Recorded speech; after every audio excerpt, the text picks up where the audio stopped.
Hello Internet, Steve Sheets here with Ghost Ranch Communications. Going to do a very quick tutorial on how to blur images right here in PowerPoint. No need to edit your photos in third-party software. You can stay right here, use PowerPoint's native image editing tools and save yourself a whole lot of time. So let's dive right in and talk about how to do that. So I've got this layout here.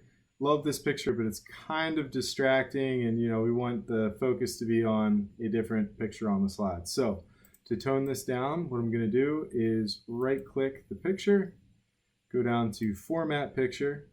My formatting pane is going to open up. There's all kinds of great tools in here.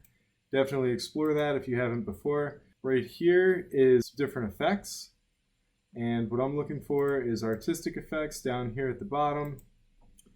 All kinds of different things in here. I'll be honest, the only one that I really use is blur, which is right here on the right-hand side.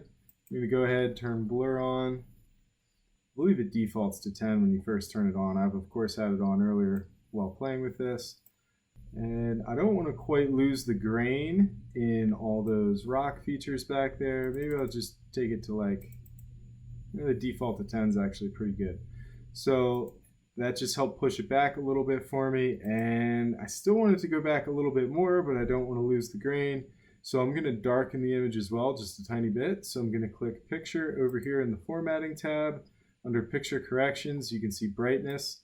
I'm just going to take it down, I don't know, let's see how 15 looks. I think that's pretty good. I'm going to leave it at that. Hopefully this video was helpful for you. Please like and subscribe. We've got lots of tutorials on PowerPoint. Please visit us at ghostranch.com. You can check out our blog, or reach out to us if you need help with your PowerPoint. We'd be more than happy to.